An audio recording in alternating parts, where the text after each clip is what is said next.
Throughout the building, there's going to be fire doors. We want to make sure that those doors remain closed at all times. We don't want to block open fire doors. Many times with the fire door system, they are attached to the fire alarm, so there's a magnetic release. So once that alarm goes off, the doors automatically close. Basically what that's doing is it's preventing the spread of fire throughout the building and smoke. So if we had something, the best thing we can do in a fire situation is isolate that fire so it doesn't spread to other areas. Bedroom doors, it's always recommended that we sleep with our bedroom door closed. The main reason is because out of those fire fatalities that I talked about in residential settings, the majority of them occur at night. Why is that? We're not awake. If fireworks starting here right now, start small, we all easily can exit. But now put us all to sleep, the only way we're going to be alerted to it is by that smoke alarm. Smoke alarm does take some time to react, so we want to make sure that at night those doors are closed so we're protected in the event there's a fire outside of our apartment. Condo doors, as we exit, especially if we had a fire within our condo, we want to make sure that that door is closed. Again, that's going to prevent the spread of fire throughout the building. We've seen in many cases, time after time, that we're in a home that's been first floor pretty much destroyed of fire, smoke damage throughout, and closed bedroom doors. You could hardly tell that there was a fire in there. So it does offer you protection. The advantage that you have is that, like you said, we're staffed 24 hours, seven days a week. Our average response time to your building is going to be about 4 to 6 minutes. So a closed door can definitely offer you that protection and extra time you need for us to come in, and if you needed assistance getting out, would provide us that avenue. Reporting a fire. So at any time if we ever discover a fire, the recommendation in the emergency plan is that we take the approach of flight before fight. To sum that up, if we're not trained on how to use a fire extinguisher, we've seen in many cases that people get injured themselves because they're not familiar with it. Again, just like our emergency plan, a fire extinguisher may be something that we look at very simple to use. I can tell you when we go through the fire extinguisher classes, people find that they're a little more difficult to use. So one thing it does by fighting the fire, if you're not trained, it delays the response of the fire department and potentially grows the fire and potentially injures you and other people. So if you're unsure on how to use that extinguisher, the recommendation is to exit, and on your way out, activate the full station. As we're evacuating, it may be, we may want to grab belongings, personal things. Again, those are things that we're not going to do. And then once we get outside, even though we've activated that full station, it's always a good idea to make sure someone still calls 911. Just in the event that there was a breakdown, we can inform the dispatcher of things going on. What can be helpful is that any information that you can relay, if you know exactly where the fire is, that can be very helpful information to us.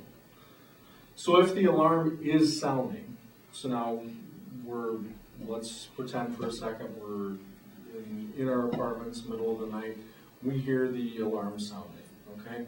We immediately want to begin evacuation, okay? The tendency of most people is that, boy, is this real or isn't it? Well, let's all assume it's real and act appropriately.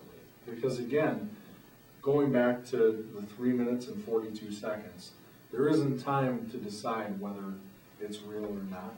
So we want to treat every alarm as a real alarm. Now this building here doesn't have a ton of issues with false alarms. We see it a lot in a lot of the complexes that people are constantly burning food and different things. We're there maybe a couple times a week and then people start to ignore those alarms. The worst thing you can do, okay? If we hear that alarm go off, okay, before we ever open the door or enter another part of the building. So that would include from our apartment to the living area.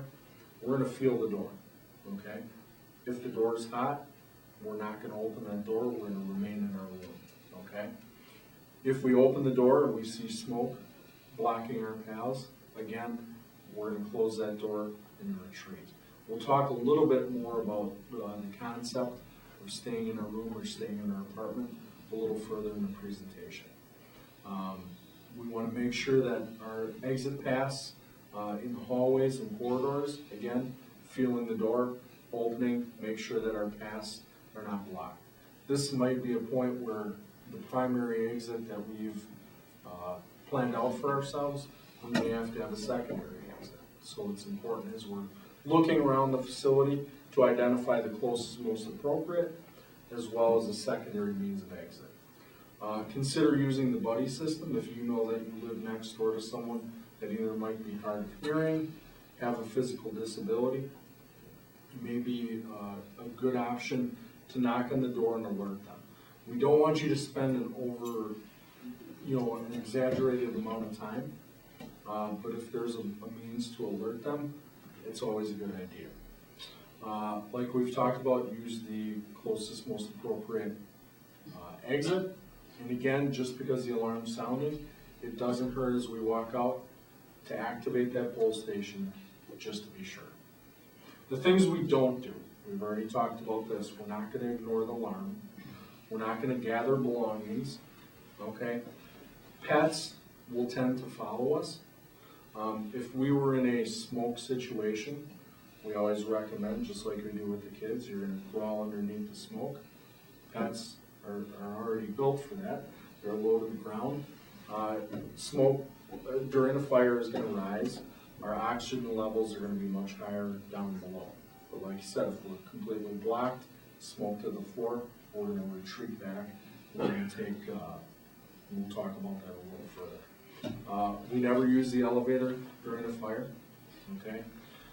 All these staircases is our primary exit.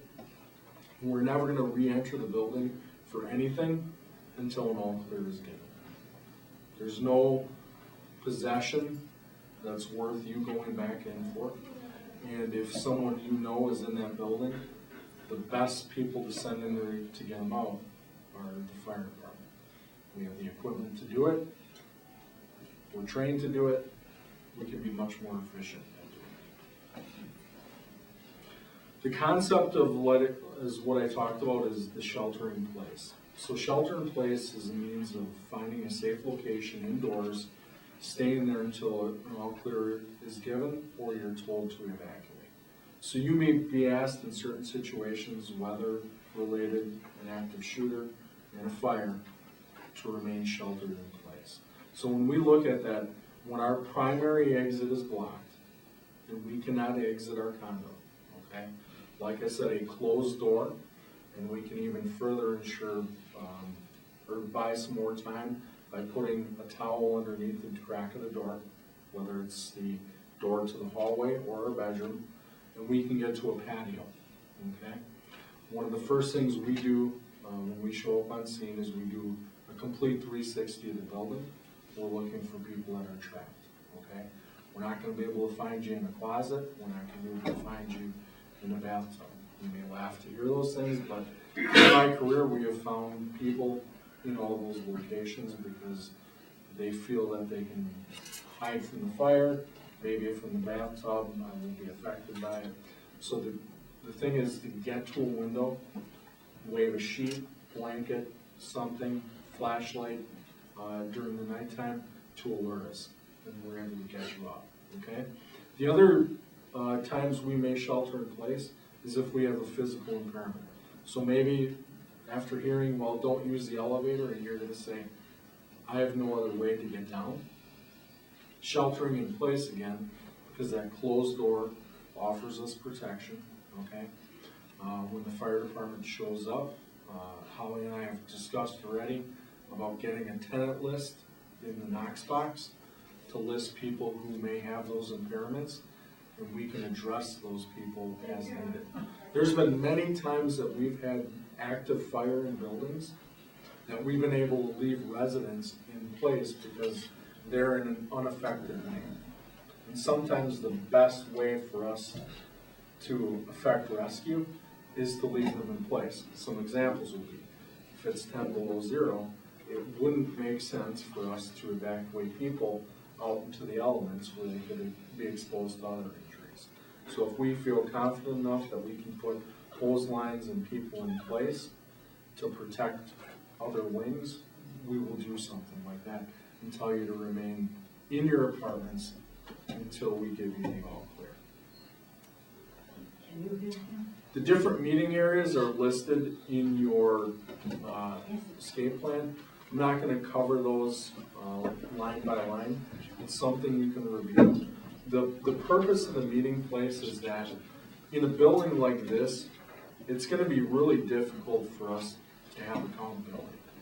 And what I mean by that is if we were to go to a classroom and we had a teacher who takes attendance every day, if they had a fire drill at school, it's going to be very easy for her to go down, for him to go down the attendance list and find out who's missing. In this case here, someone could be on vacation, someone could be out for the evening, so it's really difficult for us to get accountability of who's in the building at all times. By having the meeting places, though, it does give us a pretty good indication of how many people have made it out. And then at least we can start to focus on checking the apartments first that aren't accounted for outside. So we may take a very quick poll, use staff on site to help us figure out which apartments need to be checked. And that's very helpful to us. If we wander off, don't go to one of the meeting locations. Someone may think we're missing. It can cause some issues.